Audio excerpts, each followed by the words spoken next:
Olá, pessoal, sejam muito bem-vindos ao podcast Grit, um podcast para falar sobre perseverança, consistência e sucesso com os maiores líderes do Brasil e do mundo. Eu sou Samara Gomes e eu tô aqui hoje com o meu co-host Diego Muniz. Oi, Samara, olá pessoal. Hoje vamos receber Antônio Toledo, CEO da TimeNow, para falar sobre a trajetória de um CEO, a abordagem corporativa da TimeNow e um pouquinho de inteligência artificial. Assunto que vai ser muito legal hoje.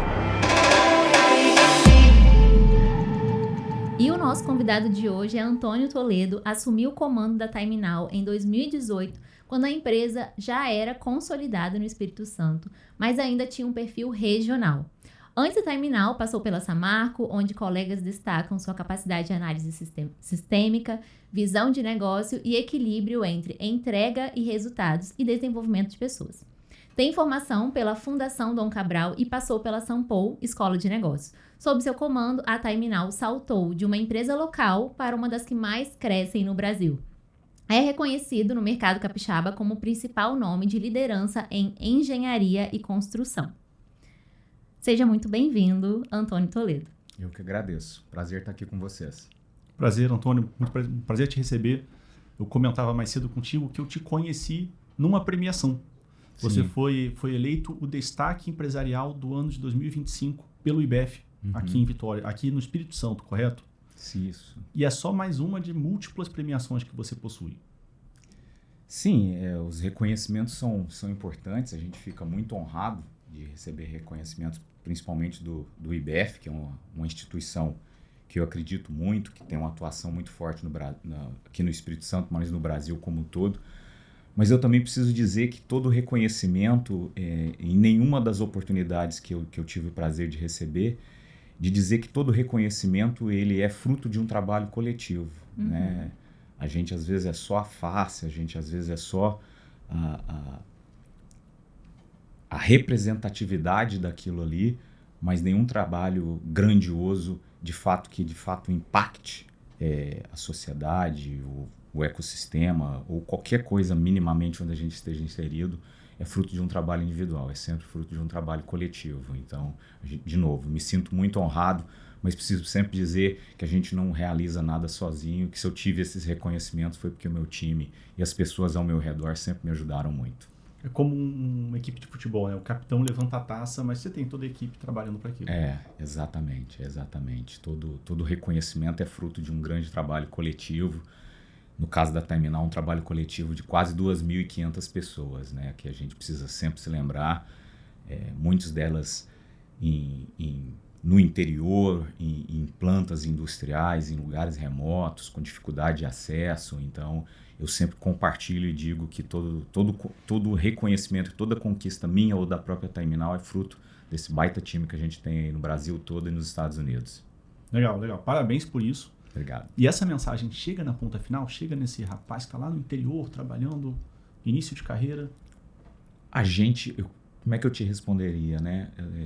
É meio que quase um clichê a gente sempre falar o quanto que comunicação é algo bastante complexo em qualquer organização. Numa organização como a TimeNow, como eu já disse, de 2.500 pessoas, nas 5 regiões do Brasil, de vez em quando a gente beira estar em 20 estados no Brasil e em alguns estados dos Estados Unidos também. Já está lá fora? Já estamos lá nos Estados Unidos. Neste momento a gente está em 7 estados dos Estados Unidos. É extremamente difícil fazer chegar na ponta.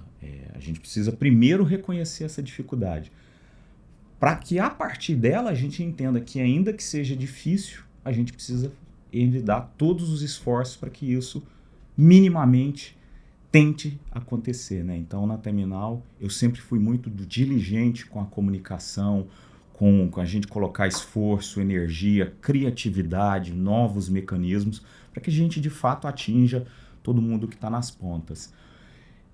De novo, é difícil pela natureza e, né, capilaridade do negócio, então, geograficamente, é difícil, mas a gente hoje pode fazer isso também de uma forma digital, pode usar mecanismos digitais, né? Obviamente isso não substitui o contato, a presença, eu sempre também busco estar viajando, visitando ir nas plantas, mas há um limite, né? Em quase 20 estados, 2.500 pessoas, mais de 100 contratos, mais de 50 clientes, até eu girar e voltar num determinado cliente, pode ser que eu demore mais de um ano. Né? Então, aí nisso o digital ajuda muito. A gente tem muitos instrumentos para conectar as nossas equipes, né? Desde, por exemplo, um que eu citaria, todos os meses a gente tem, isso surgiu na época da pandemia, a gente nunca mais abriu mão de ter, todos os meses a gente tem um encontro digital de toda a empresa comigo que chama Bate-Papo com o CEO. Os 2.500 colaboradores? Obviamente nem sempre os 2.500, né? Mas a gente gira, para vocês terem ideia, em torno de 300, 400, às vezes 500 pessoas em cada um desses bate-papos. E são bate-papos porque, por premissa, a gente começa falando, isso aqui é um bate-papo. Você pode abrir a câmera, perguntar, colocar no chat o que quiser. Eles perguntam o que querem. Eu costumo começar brincando que vocês podem perguntar o que quiser e eu, às vezes, posso falar quando eu não sei, que a gente vai precisar estudar, trabalhar, entender para dar uma resposta depois. Mas é livre, é literalmente freestyle. Para perguntas. Obviamente, né, na maior parte do tempo a empresa é uma empresa que está tendo bons resultados, as coisas são harmônicas, mas já teve momentos que a gente teve, né, perguntas de questões assim, mais duras e eu prefiro discutir essas coisas do que fingir que essas coisas não existem. Você lembra de uma pergunta que te deixou um pouco desconfortável? Sim, não é desconfortável no sentido de que não fazia sentido, desconfortável no sentido de que é o que é. Então a gente já teve, né, a gente tem políticas de resultados e nem todas as equipes atingem os resultados. Aí você tem aquela fase de apuração do resultado, aí você presta conta dos resultados, aí faz o bate-papo com o CEO, você vai perguntar por que teve bônus, por que não teve o bônus, por que o bônus foi menor, né? Por que eventualmente, a gente também já tratou disso, por que o aumento não é um melhor aumento? Porque aí você tem que saber, porque é o aumento que o negócio permite, né? É a situação do negócio, é o arranjo do negócio. Então, isso sempre vai haver, né, eu diria ali, há um conflito de interesses no sentido do que cada um individualmente quer e é aquilo que coletivamente, do ponto de vista do negócio, o negócio permite. E a vida como ela é. A gente precisa discutir, conversar. E eu acho que essa característica que a gente tem na Time-Now, de fato ter transparência, de fato expor e conversar, eu acho que, particularmente, é o que eu acredito. Eu acho que é melhor fazer assim do que a gente omitir, do que a gente não tratar, do que a gente não trabalhar temas, às vezes, espinhosos, porque eles estão lá, né? E a gente precisa tratá-los. Mas você acha que você adapta a linguagem quando fala para todo esse público e quando fala com o seu time executivo, por exemplo? Ótimo ponto. E aí, talvez, mais por sorte do que por juízo, eu tive um bom treinamento, porque eu sou engenheiro de formação, e as minhas primeiras experiências foram como, de fato, engenheiro. Então, você vem de uma formação, né, de terceiro grau, de universidade, todo mundo na universidade, e você vai ser engenheiro fazendo uma obra. E uma obra tem uma diversidade cultural, né, e intelectual bastante dispersa. Né? É uma característica, e no Brasil isso é muito forte. Né? De forma geral, a mão de obra, a qualificação técnica da mão de obra que faz obra, ela é muito baixa, né? Então eu sempre entendi que o jeito, como você fala, como você se comporta, eu percebi que até a roupa, né? Então, por exemplo, hoje, todas as vezes que eu vou aos contratos da Time-Now, eu vou de uniforme e de API. Porque você tem que demonstrar que você é igual àquelas pessoas. Isso te conecta. Essa é a abertura, né? E, obviamente, isso também é um exemplo, né? Então, sem dúvida nenhuma, é fundamental para qualquer liderança. Eu diria que esse é um elemento importante da liderança, para que a liderança, de fato, evolua, ela entender que ela precisa se adaptar ao contexto, à audiência que ela está falando, ao time que ela está liderando, ao projeto que ela está inserida. A honestidade da mensagem essa é indispensável. Né? Sem dúvida nenhuma, a gente não pode confundir adaptação com fingir, com tentar demonstrar o que não é. Com suavizar não um se tema trata polêmico. disso, se trata de você não usar uma linguagem cheia de eufemismo e inglesismo num chão de fábrica de uma obra. Sim. Você tem que ter capacidade de explicar para as pessoas aquilo que você quer passar. E não dá para falar, não dá para usar termo em inglês. Até porque Agora, se você se eu estou em preza- Nova York, é o contrário. Eu só posso usar termo em inglês, né? Até porque se você preza pela comunicação, você tem que saber se comunicar desde lá de baixo até lá em cima, Sem conforme eles entendam. Sem dúvida. E eu né? diria que essa capacidade de flexibilizar a comunicação de acordo com o público, a audiência, é determinante para o sucesso da liderança. Esse é um grande ativo seu, né? É algo que a gente tem que sempre trabalhar, se desenvolver. Eu diria que eu consegui e tento o tempo todo me desenvolver nisso, mas é um processo que a gente tem que estar o tempo todo pensando em como melhorar, como evoluir. Agora, eu acho que a base de toda a evolução é você ter a consciência dessa necessidade, né? Porque ao ter a consciência, você vai o tempo todo tentar evoluir, melhorar cada vez um pouco mais. Porque a única certeza que a gente tem é que em algum momento as coisas vão falhar, que a gente vai cometer erros, mas se você tem a consciência da evolução, no tempo... No longo prazo isso se corrige, né? Exatamente. Legal. E antes de chegar à TimeNow, você passou pela Samarco. Eu imagino que a Samarco, com sua estrutura global, tenha te trazido uma visão de expansão que você está implementando na TimeNow agora, correto? Uhum. Na verdade, eu tive duas... A TimeNow é a minha terceira empresa. Eu trabalhei antes, no início da minha carreira, por 7 anos numa construtora pequena de obras de infraestrutura industriais. Engenheiro de obra mesmo, trabalhar na obra.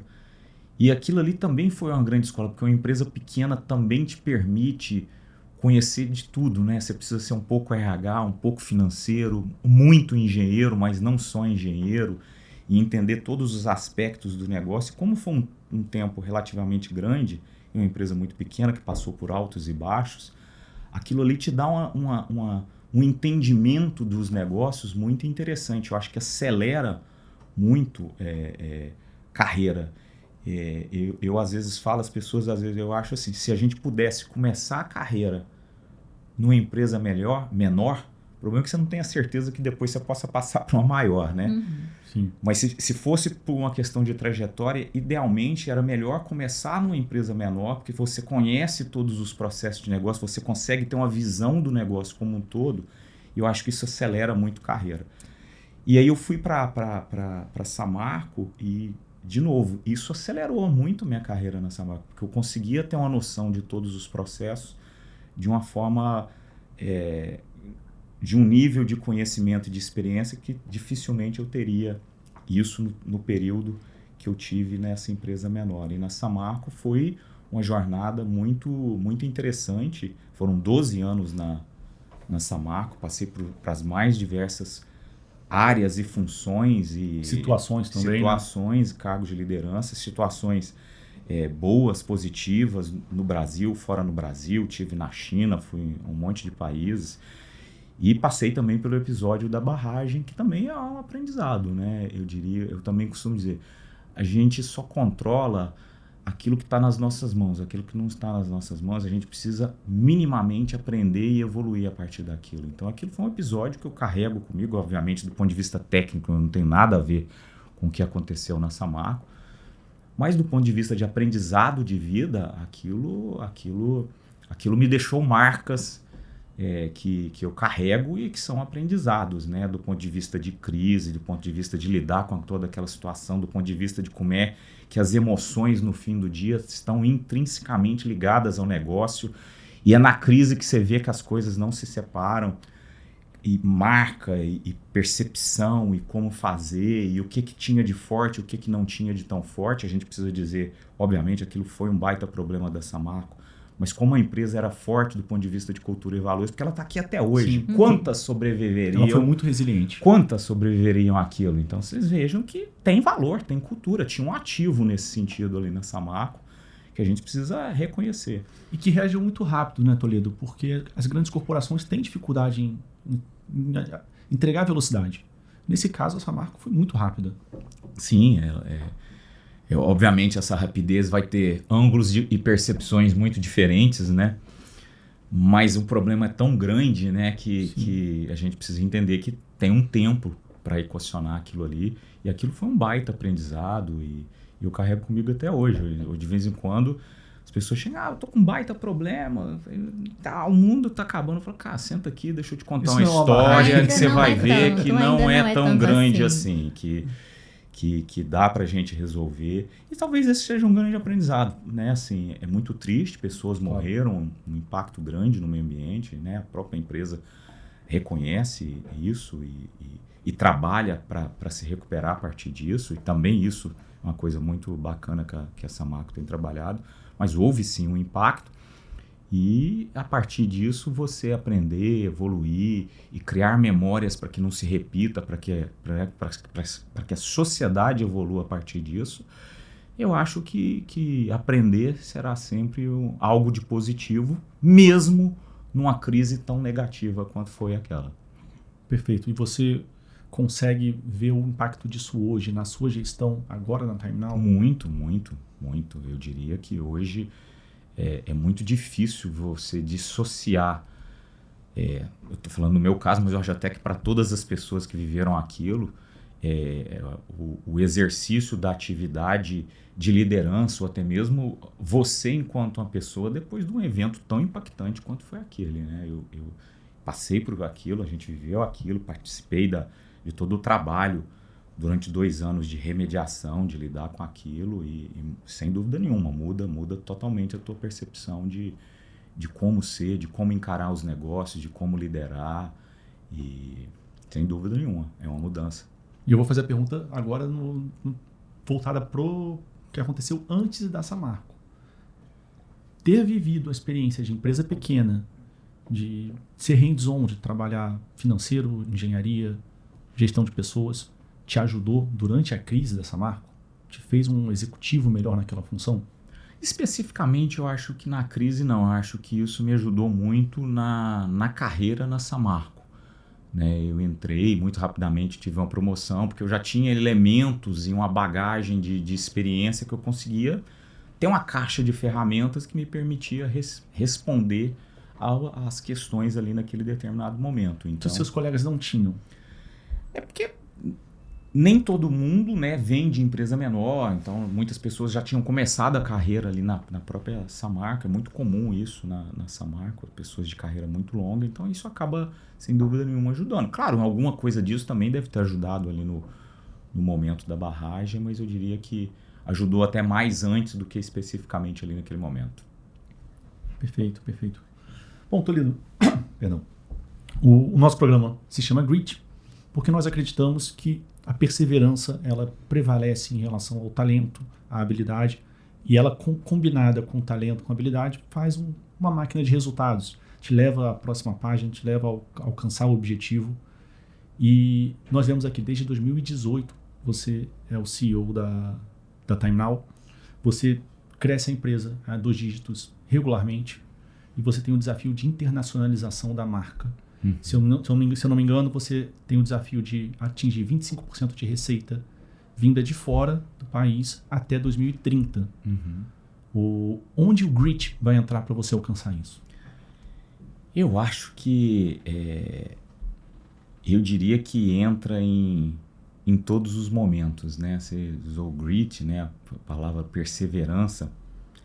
Eu tenho alguns valores pessoais que, obviamente, são muito alinhados aos valores da Samarco. Né? Um deles eu falo que é barra alta sempre, você está sempre perseguindo o melhor, conforto no desconforto, foco, disciplina e resiliência, que conversa com o teu grit, e espírito de equipe.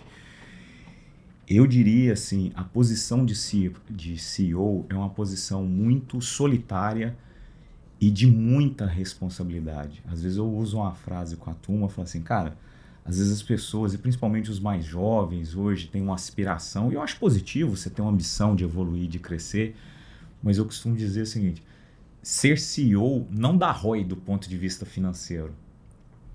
Porque, né, estruturalmente você não ganha tanto mais do que a camada de diretor, do que o C-level, mas do ponto de vista de responsabilidade, de skin the game do negócio, você está a 150% né? O tempo todo, né? Você é a cara... Eu falo pro meu time assim, não é porque eu tô num restaurante, não é porque eu tô num bar tomando um chopp que eu deixei de ser o CEO da Terminal. Você continua sendo o tempo todo. Então as pessoas me perguntam, você trabalha quantas horas por dia? Todas. 24 horas por dia, todos os dias. Isso não significa que não há separação, né? Que não há um momento de descontração, que não tenha família, que não tenha esporte, essa coisa. Mas do ponto de vista de estar conectado, é o tempo todo.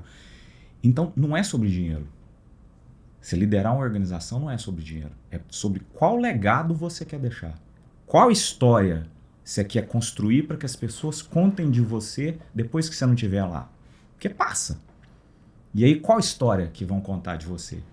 E qual é a história que vão contar de você? Qual é esse legado que você quer deixar? Pois é, e aí tem muito a ver com tudo isso que a gente está construindo na Terminal. Mas eu costumo dizer que, para além dos números, né, a gente criou, no começo dessa década, na virada ali de 20 para 21, lembra que 20 para 21 a gente estava no olho de um furacão chamado Covid-19. Que ninguém sabia o que era, quanto tempo duraria. E a gente ali estabeleceu que a gente queria chegar em 2030 sendo uma empresa ainda mais relevante, global e digital. Então, calma aí. No momento de crise epidêmica global, a mentalidade da Terminal era crescer. Globalmente. Foi ali que a gente resolveu fazer o plano da onde a gente queria chegar no final da década.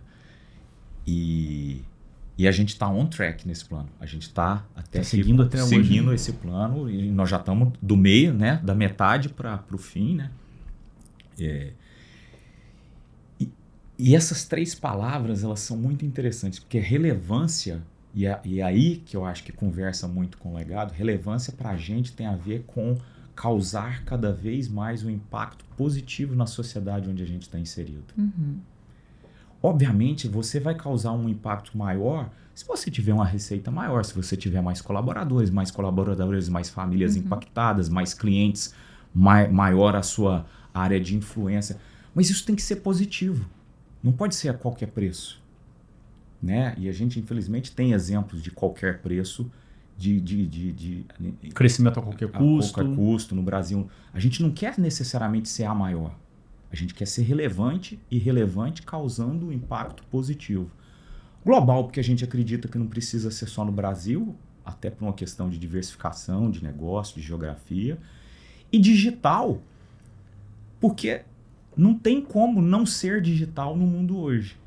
Né? Então, por exemplo, o legado que eu quero deixar na Terminal é que as pessoas percebam que a Terminal evoluiu no sentido de ser relevante, global e digital, mas evoluiu ao mesmo tempo, sendo uma empresa Great Place to Work, muitas vezes, segunda melhor... 3 anos seguidos já, né? São 6 anos seguidos e a gente, o ano passado, foi a segunda melhor empresa, grande empresa para se trabalhar aqui no Espírito Santo. Sendo reconhecido por inovação, por transformação digital, pelos nossos colaboradores, pelos nossos clientes. Então, isso é legado do ponto de vista corporativo. Então, eu vou deixar de ser CEO da Terminal, obviamente, eu continuo sócio, mas é natural, é preciso que eu deixe de ser CEO da Terminal para que a Terminal também evolua e para que eu também evolua enquanto pessoa, buscando outros desafios. Já foi uma evolução você ser o CEO, né? Porque você é a primeira cadeira executiva que não é fundadora, correto? Sim. Isso depois é uma passagem até muito interessante para a gente falar. Mas então um legado para mim é legado as pessoas de fato, depois que você passa, né, entenderem que ali tem algo de positivo, né? Eu falando também do ponto de vista de pessoas, eu costumo dizer para grandes amigos que eu tenho desde a época da faculdade, que o dia que eu morrer, se eles acharem que tá correto, eles vão lá escrever na minha lápide, valeu a pena. Esse é o conceito que eu tenho de legado, né? Na hora que você passar, quem fica falar, valeu a pena ter convivido com aquela pessoa.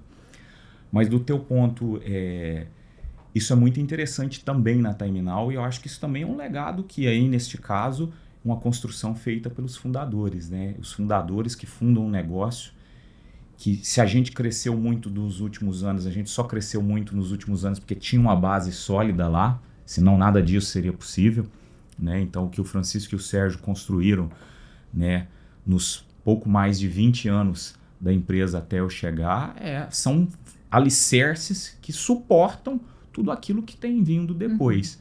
né? E o modelo de governança que eles construíram, até pelo seu primeiro, porque normalmente isso, se a gente olhar a história disso no mercado, normalmente essas primeiras transições dão muito erradas. É muito disruptivo, tem muitas né? fricções. Normalmente é quase que entra um CEO, sai rápido, entra outro, até a coisa engrenar e funcionar. Você pagou bons dividendos? Toledo? Também, né? Isso claro, ajudou, né? É claro que tem muita coisa que pode contribuir, mas a gente precisa dizer que isso, eu diria que a TimeNow é até pouco reconhecida por isso. Esse modelo de governança, essa capacidade que a empresa tem de se mover nesse sentido de uma profissionalização para além das pessoas que estavam lá enquanto fundadoras, devia estar escrevendo livros sobre isso. O trabalho de sucessão da TimeNow foi incrível, né? É muito incomum você ver histórias tão boas assim, principalmente na primeira transição, né? É muito incomum. E, bom, aproveitando esse gancho de você como CEO da TimeNow, o que foi o mais difícil de implementar, mas que você tinha certeza que precisava para chegar onde você chegou, onde a TimeNow chegou? O que eu acho? Como eu disse, a empresa tinha alicerces muito bons, mas ela tinha uma estrutura e uma característica adequada àquele momento que ela estava. E aí o mandato que foi construído foi um mandato de relevante global digital, ou seja, a relevância tem a ver com impacto positivo, mas tem que haver com quanto mais impacto positivo melhor. Então é crescimento, global tem a ver também com crescimento, e digital aí é o meio que a gente escolheu para fazer isso. Tem camadas de evolução que são muito importantes para a empresa, né? Então, assim, eu diria que tem algumas muito significativas que precisaram ser implementadas. Sair de um modelo onde gestão de pessoas era algo muito mais para um departamento de pessoal e para aquilo que os fundadores conseguiam fazer, para de fato você ter uma gestão de pessoas com todas as questões que gestão de pessoas tem. Então, eu costumo dizer que eu peguei a base boa, valores e cultura. Agora, para a gente crescer, tem que ter o nosso negócio é capital intelectual. A TimeNow é uma empresa de engenharia. Nós somos 2.500 engenheiros, engenheiras, técnicos, analistas. Gestão de pessoas é fundamental. Então, ali, gestão de pessoas foi um desenvolvimento que a gente fez e que a gente precisa evoluir, fazer o tempo todo. Depois, a gente foi para uma outra camada, também bastante complexa, que é que para você crescer até um determinado ponto, a coisa vai de uma forma muito orgânica.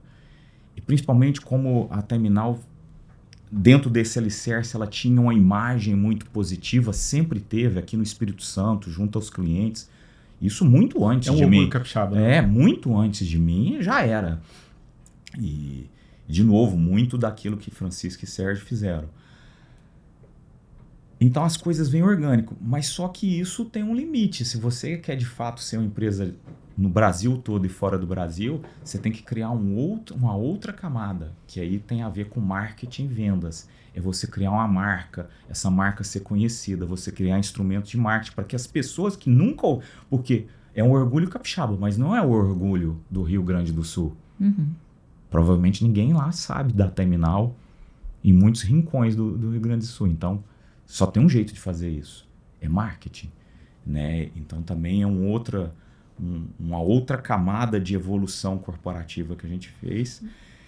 E, de uma forma geral, a mais difícil de todas, que eu fui fazendo essa digressão, é que, e isso também é uma coisa que às vezes muitos negócios têm muita dificuldade, é que uma empresa de 100 milhões...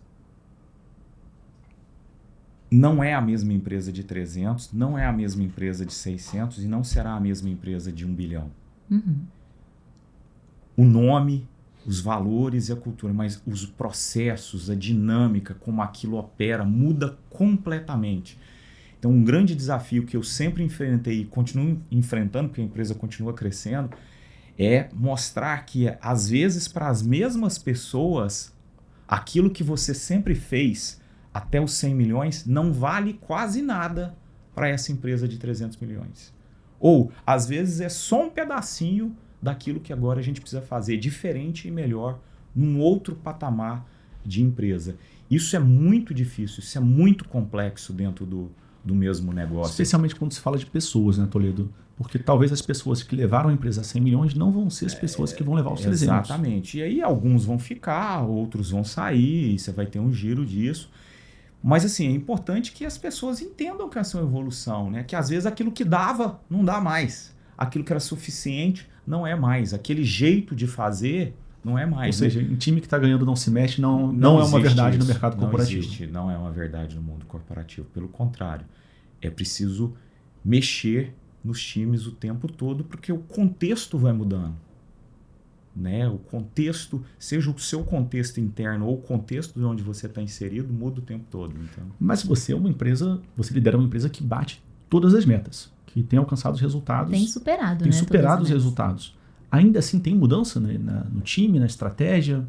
Tem o tempo todo. Obviamente, na macroestratégia, aquela que a gente estabeleceu, a gente persegue ela o tempo todo, mas até para dar uma clareza para a audiência de vocês, né? Você faz um plano de 10 anos, como a gente fez, é claro que ele tem ali balizas, né? Quase que assim, guias para... Você tem que estar dentro daquelas guias, mas dentro daquelas guias você tem um monte de possibilidades.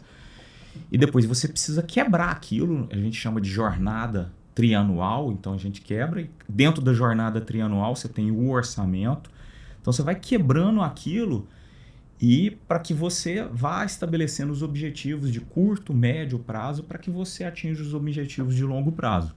Mas quando se bate os resultados financeiros, pelo menos, resultado vendas, é o papel do CEO provocar o que poderia ser melhor? Porque eu imagino que uma empresa como a Terminal, que faturou em 24, 640 milhões, está todo mundo celebrando. Saltou de 415 para 640 em um ano. Ainda assim tem espaço para melhora, pelo que eu estou entendendo contigo. Quem provoca isso? Quem fala, opa, pessoal, muito legal, parabéns, mas isso aqui pode ser melhorado? Obviamente, se você me perguntar de forma muito sintética qual o papel de um CEO, eu diria que um grande papel dele é isso. É desafiar a organização o tempo todo, não só de metas financeiras, a como que a gente faz diferente e melhor. Uhum. Sem dúvida nenhuma, esse é um dos grandes papéis do CEO, né? Eu, por característica pessoal, lembra que eu comecei falando, um dos meus valores de vida é barra alta sempre. E conforto no desconforto. E conforto no desconforto, porque é assim, né? Então, sem dúvida nenhuma, esse é um dos grandes papéis do CEO. Agora, esse papel, ele não pode ser também um papel isolado do CEO. É desafiar a organização, mas ao mesmo tempo criar um ambiente emocionalmente positivo, e não confunda emocionalmente positivo com confortável. Uhum. Né? É preciso haver uma busca pelo melhor resultado, mas dentro dos valores, da cultura, daquilo que de fato... Mas tem que existir essa pressão, né? Tem que existir, sem dúvida nenhuma, um nível de pressão, porque senão é da natureza humana a gente buscar o conforto da acomodação. Mas traz alguma, digamos assim, um direcionamento?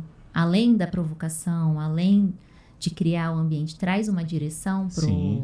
É papel do CEO? É papel do CEO, eu diria que e isso passa por você fazer as perguntas corretas, né, as provocações corretas, porque muitas vezes até retóricas, né, porque não sou eu que preciso saber a resposta. Eu preciso ter certeza que todas as pessoas sabem a resposta. Né? Então, você faz a pergunta provocativa, não é no sentido professoral, é no sentido de alinhar todo mundo para aquela direção que a gente precisa ir.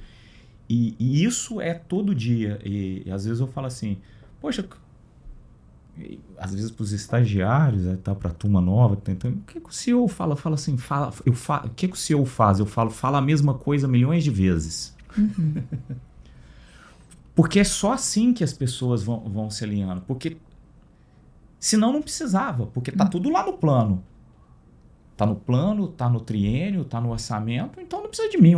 Lê e faz. Mas não é assim que é a dinâmica da corporativa, né? Você precisa estar o tempo inteiro fazendo as perguntas, orientando, estabelecendo, repetindo, tem muita necessidade de constância de propósito. De novo, é legado, é longo prazo. Então, você precisa ter a energia, a disposição de saber que vai ter que ser repetido, é maçante, volta um pouquinho, aí aquilo que evoluiu, regride, você precisa falar de novo, você precisa voltar.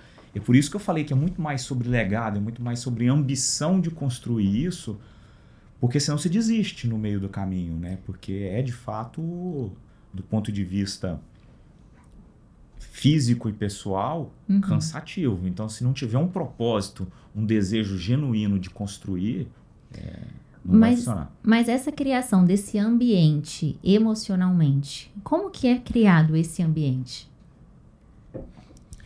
Eu acho que passa por, primeiro, da transparência, como eu disse, as pessoas de fato entenderem. Para mim, isso é o primeiro, é fundamental. Porque se eu não fiz você entender, se eu não te dei total transparência do como que é, que jeito que vai ser, aonde que a gente quer chegar, eu não estou te dando nenhum direito de você avaliar se você quer ou não quer estar nesse projeto. Então, para mim, começa por isso. Vou dar um exemplo do quanto que isso é importante. Todas as vezes que eu vou contratar alguém do time de diretoria, além do processo de entrevista, eu entrego e forneço e discuto com ele o plano, tudo no começo, mas de forma exaustiva para mim e talvez até para ele. Porque eu falo, cara, porque eu tô dando, além de ver se ele quer, eu tô dando a chance dele pular fora. E tá tudo bem, é melhor do que ficar se enganando e fazer isso daqui. Isso? Não. Ele pular fora? Não, na Timinal a gente não tem. Até eu acho que teve alguns episódios de diretores que ficaram menos tempo na empresa, porque provavelmente foram vendo que aquilo não era o caminho. E, de novo, gente, tá tudo bem. É a questão do fit, né? Então eu acho que um grande mecanismo para criar conforto é as pessoas saberem o jogo que elas estão jogando. Eu acho que isso é fundamental. Claras, né? Aí depois, tá jogando o jogo, entendi que é o jogo, vai ter canelada ou não vai ter canelada no jogo? Que são as regras. Aí o regramento para mim tem a ver com valores, com cultura, com ética, com integridade, com isso tudo. Se você sabe o jogo que você está jogando, ele é dentro da regra. Aí eu acho que a gente também precisa buscar as vitórias. Porque no fim do dia é da natureza humana buscar estar tendo o tempo todo vitória. Aí você vai ter vitória de curto prazo, ganhei o jogo. De vez em quando você vai ganhar alguns campeonatos. Não dá para ganhar todos, você vai perder. Muito provavelmente muitos. Isso tem a ver com desafio, então é você ser desafiado o tempo todo.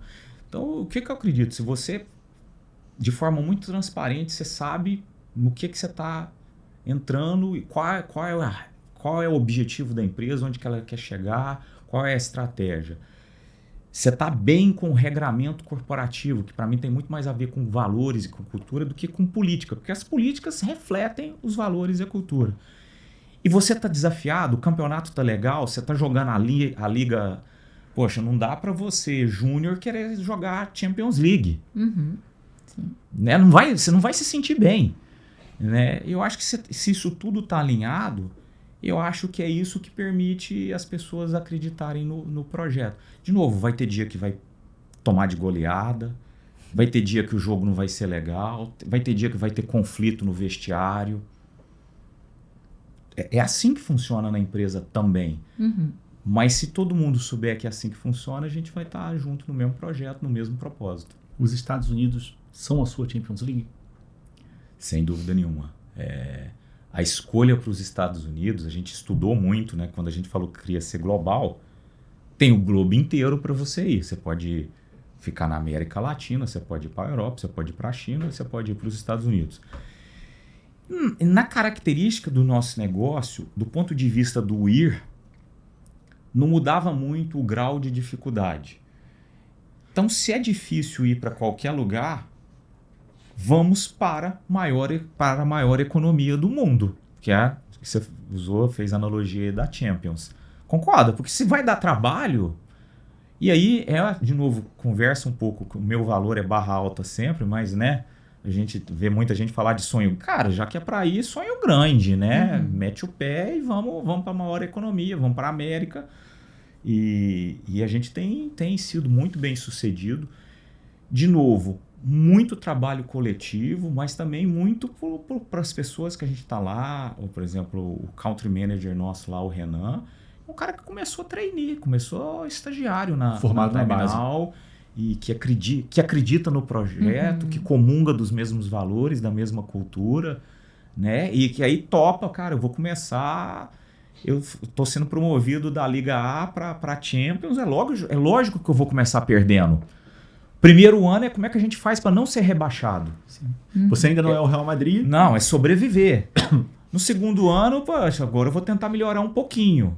Quem sabe lá na frente a gente não começa a beliscar, ficar entre os 4, ficar entre os 5. Vai demorar, como demorou aqui no Brasil. E quais têm sido os principais desafios nessa expansão aí dos Estados Unidos? Sem dúvida nenhuma, o primeiro grande aprendizado que a gente teve, e lembra que eu falo isso o tempo todo, é aprendizado, não é erro. É um bom ponto de vista, né? Não é, eu falo o tempo todo, gente, não tem problema errar. Vai errar. Tem problema não aprender. Né? A gente foi muito otimista, porque a gente achou que já era grande e era quase fazer um transitioning para os Estados Unidos e vamos chegar lá arrebentando e fui para lá. E aí uma injeção de realidade, os resultados não vêm, né? A gente está longe de ter 20%, 25% de resultado de lá. A gente foi muito otimista nisso. Você chega lá com metas ousadas e vai conversando, e conversa daqui, conversa dali. Diferenças culturais, e você vai se adaptando, né? Eu sentei em reunião lá e a gente, como brasileiro, chega e conversa, como é que tá, e papapá, e vai aqueles conversando, e e é uma reunião, sei lá, de meia hora, 40 minutos, e a gente nessa conversa, Na hora que faltava, só nessas conversas, né? Os americanos chamam de small talks, né? Assim, no Brasil, é conversinha, né? Não é objeto papo de elevador, né? Aí o cara falou assim, beleza, legal, só pra te informar que você tem mais 10 minutos pra terminar. Porque a reunião vai acabar no horário. E você não tipo assim, entendeu? E aí você fala, caramba, agora eu entendi que tem que cumprir o prazo, né? Já é um choque cultural, né? Sim, isso teve aí, uma né? outra oportunidade que estávamos eu e o Renan e conversamos e falamos e mostramos e um time executivo de uma grande empresa lá, no 50º andar de um prédio lá em Atlanta, onde fica a nossa sede nos Estados Unidos. Eu falei, cara, adorei o que vocês falaram, gostei muito, mas vocês são empresa do Brasil. Isso aqui é os Estados Unidos. Eu vou te dar um negócio pequenininho, que eles chamam de POC lá, que é Proof of Concept. É um teste, né? Criar uma confiança. Remunerado ou nem remunerado? Não, remunerado, mas assim... super pequeno pro tamanho da terminal no Brasil. E no primeiro momento você fala, mas poxa, não estou entendendo, porque você é uma empresa do Brasil nos Estados Unidos, não é sobre a tua história no Brasil, é sobre não ter história lá. Né? Então são aprendizados que a gente vai tendo, foi calibrando o tamanho da operação, o que a gente precisava fazer nesses últimos 3 anos, o Renan tem feito isso de forma brilhante. Mas, de novo, este plano, ele não é igual ao original. Ele é bem diferente do original, bem menor até aqui. Porque a gente precisou aprender que não era bem o que a gente estava pensando. E é assim que as coisas são. E dito isso, continua convicto que Estados Unidos é o mercado. Cada vez mais. Cada vez mais. Porque quando você aprende com o erro, aquilo te dá uma musculatura para você entender se aquele é o melhor caminho ou não. E hoje a gente está muito certo que aquele é o melhor caminho, né? Talvez vitórias irreais no início tivessem iludido a gente mais do que o erro. O aprendizado do erro ele é muito mais valioso às vezes do que as grandes vitórias, porque às vezes elas se iludem, elas nos iludem e lá na frente você acaba tendo uma dificuldade que talvez se você tivesse aprendido você estava muito mais preparado para ela, né? Perfeito, perfeito. E, bom, Toledo, é uma companhia de 2.500 pessoas. Teve resistência para ir aos Estados Unidos da sua equipe? Não, porque é muito interessante, né? Eu acho que, de novo, né, aquela história, Você dá para as pessoas transparência, para elas comungarem dos mesmos valores e cultura e desafio, né? Eu acho que todo o processo de internacionalização ele é muito estimulante do ponto de vista profissional. Então, acho que acontece até um efeito um pouco contrário disso. Tem mais gente querendo participar dessa internacionalização do que vagas ou do que oportunidades que a gente tem lá nesse momento, principalmente casando a necessidade da vaga com um monte de pré-requisitos que precisam para estar lá, né? Desde legais como vistos até idioma, essa coisa toda. Então, é muito pelo contrário, esse é o tipo de desafio que eu acho que muito mais engaja, muito mais estimula, muito mais atrai os talentos do que qualquer outra coisa. Que é a mesma coisa que eu costumo dizer do crescimento, né? E por isso que talvez a gente crescer seja algo positivo, né? E dá muito trabalho, eu costumo dizer. Crescer dá trabalho. Eu contei muito mais dor de cabeça e trabalho para você. Vocês fizeram perguntas sobre o sucesso. O tempo inteiro eu tô falando, mas deixa eu te explicar como é que o negócio funciona para chegar lá. Jornada, tá? Né? Agora, é muito melhor o trabalho do crescer do que o trabalho do contrário disso, porque eu costumo dizer, qual é o contrário de crescer? Perder. É encolher, é perder. Porque não é ficar parado. do mesmo tamanho, porque não existe do mesmo tamanho. Não existe empresa estagnada, né? Então, o contrário de não crescer vai dar tanto ou mais trabalho e não vai te estimular, não vai te desafiar. Cresce ou morre. Na prática é isso, né? No longo prazo, invariavelmente, não tem muito jeito, né? Se você não crescer, você vai se tornar irrelevante e vai desaparecer, ou você vai ser comprado por alguém, absorvido por alguém. Não tem, né? Assim, não sou eu que estou falando, é assim que funciona. Não pode ser. Eu tenho uma pergunta então provocativa agora a você, Toledo. Você passou por Vou até tomar água, então. Vamos lá. Você passou por um grande momento de mundo, que foi a pandemia, onde a Time teve o seu melhor resultado. E agora, muito do seu trabalho vem sendo impactado pela IA. Do que a Time oferece vem sendo impactado para a IA. E é também uma transformação. O desenvolvimento não precisa mais passar por um desenvolvedor. O controle de qualidade pode ser automatizado. Como a Time está preparada para continuar crescendo frente a tantos novos competidores que não são os competidores tradicionais? Sem dúvida, isso é da natureza dos negócios, né? Cada vez mais a dinâmica corporativa, as transformações são mais velozes e isso impacta os negócios o tempo todo. A gente também tem que tomar um certo cuidado de não ficar tentando se mover para acompanhar qualquer mudança ou tendência. Agora, a gente precisa ter, e na Time a gente tem essa clareza que a IA não é qualquer tendência, né? A IA, sem dúvida nenhuma, está transformando o mundo como a internet transformou no começo do século, como os computadores transformaram ali na década, os computadores pessoais na década de 90. Se você voltar um pouco mais, como a energia elétrica transformou, e por aí vai. A diferença é que esses ciclos estão ficando cada vez mais curtos. Então, a IA, ela tem impactado todos os negócios. E um negócio de capital intelectual como o nosso é um impacto muito grande, muito grande. Então, a gente se prepara como? A Time sempre teve, e somos muito reconhecidos por isso, historicamente, não só nos últimos anos, a Time nasceu fazendo algo que ninguém fazia, que era cuidar de gestão de paradas, né? E mais recentemente a gente tem área dedicada à inovação, gente estudando IA. Então, uma das formas de se preparar cara, você tem que estar o tempo todo estudando isso. Tem que estar conectado, o que está acontecendo, onde que está acontecendo, o que as pessoas estão aplicando. Nós temos a nossa IA proprietária. Legal. A Time desenvolveu uma IA, a gente chama ela de Kino. Obviamente, a base tecnológica é a mesma base tecnológica do ChatGPT, né? Não é a Time que vai desenvolver algo desse tipo. A gente usa mecanismos que têm a mesma base tecnológica para fazer a nossa IA proprietária, para olhar para o nosso conhecimento. Então, qual que é a grande diferença da IA da Time do ChatGPT, ou do Claude, ou de qualquer outra dessas aí? É que quando você pergunta para o Kino, ele responde com base no conhecimento da Time.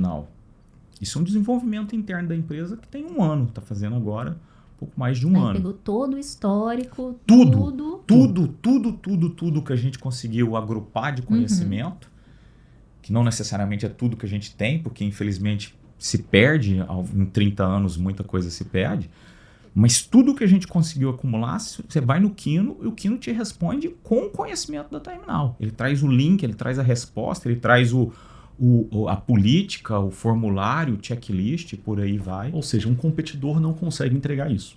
Porque ele não tem 30 anos de bagagem. Ele não conhece toda a história. Eu costumo dizer de forma muito humilde que ele vai ter trabalho para fazer isso. Muito trabalho. Então é um pouco disso que a gente faz o tempo todo. Agora, inteligência artificial é ferramenta. Quando a gente fez o Kino, uma das principais coisas que eu falei o tempo todo, eu quero ver o plano tecnológico de implantação do Kino, como é que a gente vai fazer, e eu quero ver o plano de transformação e como é que a gente vai cuidar das pessoas nessa história.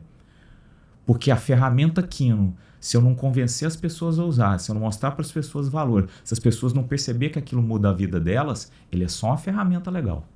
Que vai ficar encostada como muitas outras ficam. Então, assim, é um pouco de como a gente encara essas transformações, sejam elas tecnológicas ou não. É sempre conectando pessoas, processo e tecnologia. Dentro de gestão de mudança, né? Não deixa de ser uma gestão de mudança. O time nosso de DHO está o tempo inteiro acompanhando aquilo ali. A gente já chegou a ter pico de 700, 800 pessoas das 2.500 usando o Kino. Que é uma adesão incrível. A gente poderia se perguntar, é pouco, é muito, né? Mas eu acho uma baita adesão. Não, é uma baita adesão. Né? Agora, do ponto de vista pessoal, eu uso inteligência artificial todos os dias. Todos os dias. Vários momentos do meu dia. Seja no computador, seja no próprio celular. Porque o que eu acredito é que essa é uma transformação. Vai impactar as vidas. Que você se transforme junto e seja de fato uma pessoa que usa bem aquilo. Porque quem não tiver essa consciência vai ter muita dificuldade de empregabilidade no futuro. Então, voltando para a tua pergunta, quem não tiver antenado a isso, estudando, se dedicando, usando, explorando, errando, acertando, aprendendo como é que pode fazer diferente, eu acho que vai ter muito problema no futuro. No futuro próximo. Eu ia perguntar, futuro ou presente? Futuro, modo de dizer, amanhã já vai estar com problema. Já daqui a pouco, né? E quais são essas IAs que estão no seu dia a dia, né? Já que você é um CEO, quais são as IAs que estão no seu dia a dia que não pode faltar? Eu uso para tudo aquilo que é da empresa, até porque o Kino tem toda a segurança de ser uma ferramenta interna. Então, tudo aquilo que é da Terminal, eu uso o Kino. E eu uso o Kino, por exemplo, vou dar alguns exemplos reais para vocês. A gente está fazendo o orçamento. Eu uso o Kino para explorar as diferenças do orçamento anterior com esse. São 100 páginas. Onde que estão as diferenças? Onde que estão os pontos de atenção para o CEO? Então, assim, que lá no Kino eu posso, né, como ele é interno, eu posso ter toda a documentação do CEO da Terminal dentro dele.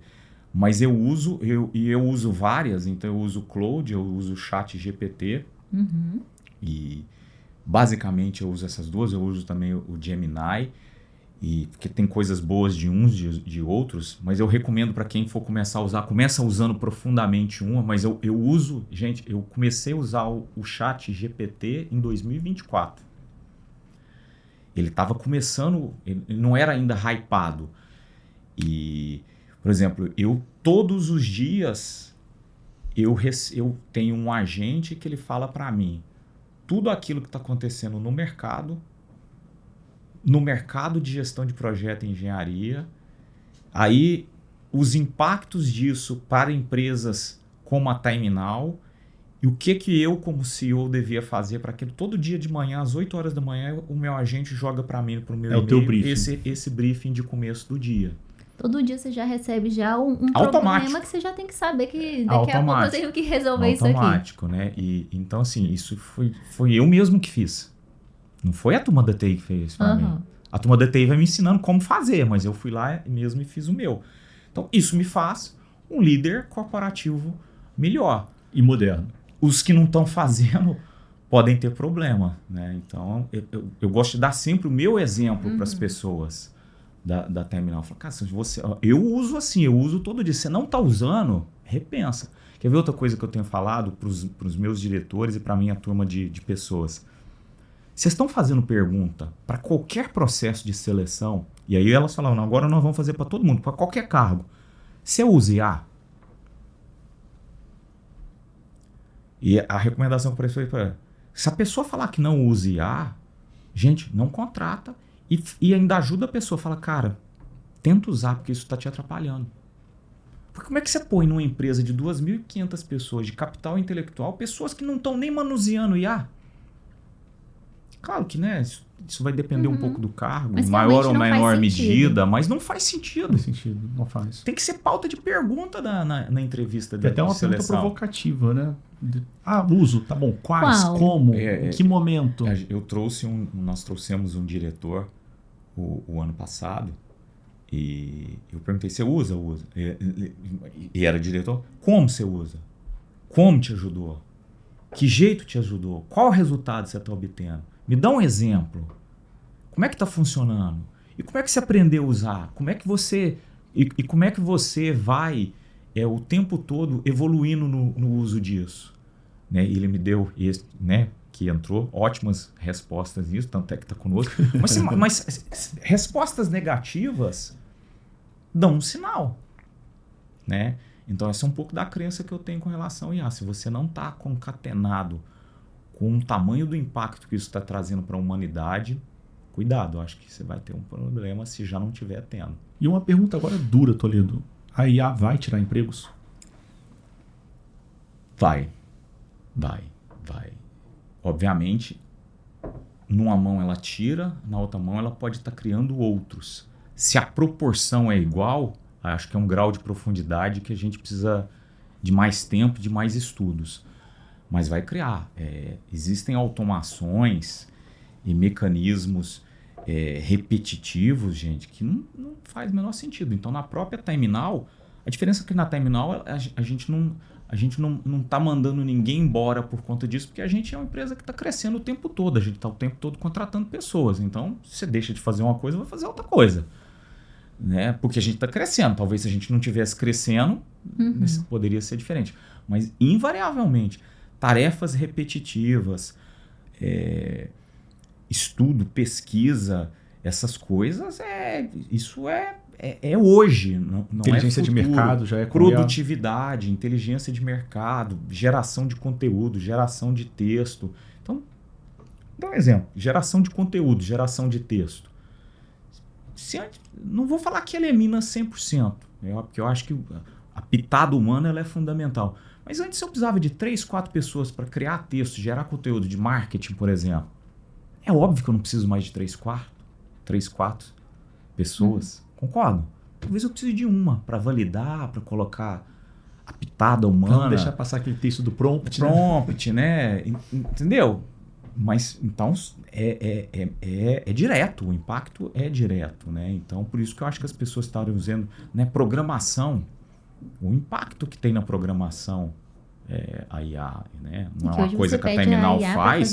Faz a própria programação. Ela cria o seu programa, né? Então, assim, e a gente poderia ficar aqui até amanhã, o podcast de 40 horas falando que é um tema interessantíssimo. Eu particularmente adoro, poderia realmente estender aqui por muitas horas falando de IA. É isso aí. Mas a gente sabe que nem sempre dá para fazer isso nos podcasts, né? Mas sem dúvida nenhuma é um tema e é um impacto gigantesco em negócios como a terminal de capital intelectual é muito grande. Para o bem e para o mal. Eu acho que quem se adapta e entende como usar, melhor, vai mais rápido, né? Porque também você te potencializa. Então, assim, o meu engenheiro é um engenheiro melhor se ele usar o Kino, vocês concordam? Sem dúvida, sem dúvida.